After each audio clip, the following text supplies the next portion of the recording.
Well, let's bring in Sky News host and National Affairs Editor for the Daily Telegraph, James Morrow, to discuss the stories of the day. My God, we have made mincemeat of the energy system, haven't we, James?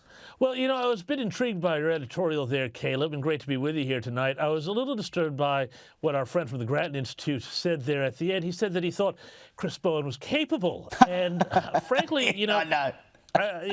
I know the fellow who was speaking, and normally he is very sensible, but on that one, I've got to say, I really don't agree with that. I looked at that AEMO report. I've been talking to friends in the energy sector for some time now. One of the key points in that report, if people go and download it, is Figure 1. And Figure 1 shows how state by state, every state winds up, except for Tasmania, going past that reliability line.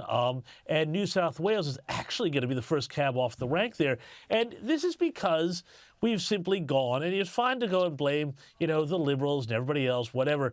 The fact of the matter is, the left has been pushing to shut down coal and gas for years and years and years, and all of these companies have been listening to the market and saying, well, fine, we're going to do that, and we're going to renewables, which you subsidize, and, of course, that winds up driving up the cost of power, even if the renewable energy is cheaper, because you've got to pay for stuff to make up for when the wind doesn't blow and the sun doesn't shine, and all of that. So, yeah, it's a huge mess. I mean, the one thing that I find incredible is that we still have this ban on nuclear power, which is just nuts to me, because, Caleb, I'll tell you what, even if it costs more, well, you know, how much does it cost to save the planet, really?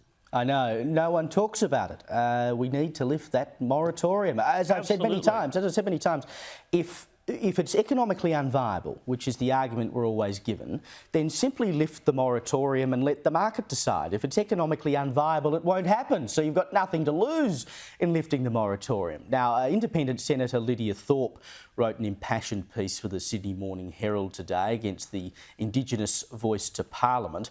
She wrote, quote, "Behind the smoke and mirrors of the voice, Labor governments have continued their war on our country and our people. The strategy of the Yes campaign is to hide the violence of the government by focusing on the racist No campaign and refusing to engage with or acknowledge the progressive No case." I mean, my argument all along with Thorpe on The Voice has been we're certainly strange bedfellows, both being on the no side. But does this not in and of itself prove that a voice to Parliament would have major issues actually coming up with any decisions because the schools of thought amongst Indigenous people themselves are so different?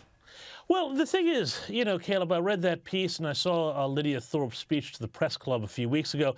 And, you know, yes, she's wrong about an awful lot of stuff, or at least I radically disagree with most of what she says. But there's a logical consistency to what she's saying, which you have to respect. Now, it's based on a lot of, I think, misconceptions. It's based on a kind of a Rousseauian conception of pre-settlement Australia and an entirely Hobbesian conception of post-settlement Australia, to put it in philosophical terms. That said, put that aside for a second. You know, what she's done, though, is she's belled the cat on the key criticism that people like Jacinta Price have of this voice, which is that this is an elite, urban-led voice that has very little to do at all with the lives of people, you know, in those communities that are doing it tough, but where we know what the solutions are. You can start listening tomorrow if that's what you wanted to do, and you can start solving those problems. But of course, we don't, because, you know, it's better for a lot of people to keep these things going.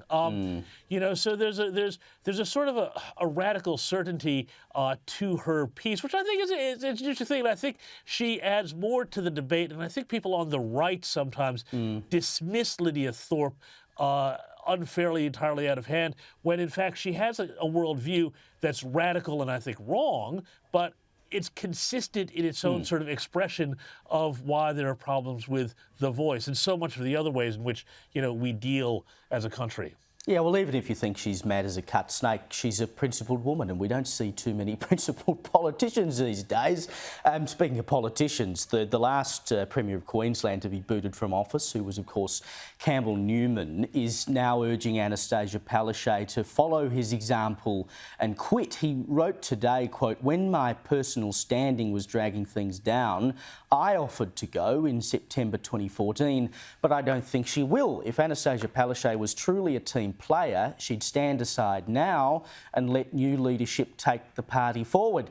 They may well have already stitched all of this up by the time she gets back from Europe. Well, that's right. And, you know, she's over in Naples right now, and there is a lot of speculation that while there, soon after she gets back, she is going to say ciao or arrivederci and all of that, Caleb. But you know, like, it's fascinating, isn't it? Because this is all part of that weird COVID hangover. Because remember when Anastasia Palaszczuk could do no wrong, even when she was saying things like, Queensland hospitals are for Queensland people, and you stay on your side of the New South Wales border, you filthy New South Welshmen. You know, I mean, that was one of the most disgraceful performances I've ever seen from a leader anywhere in this country, almost in any country, you know, to be honest with you. So, you know, obviously with all of that left to protect her, she doesn't have a lot. And in fact, her failure to deal with the youth crime crisis in Queensland has been absolutely shocking, and it's making headlines every single day there. So, yeah, look, I suspect she may want to be spending more time with her family soon. Now, yeah, as is common, earlier this week it was revealed that anti-gas, pro-climate Teal MP Kylie Tink had recently sold her house for $6 million. And of course in it was a gas stove, a gas fireplace, gas-heated pool, the whole shebang.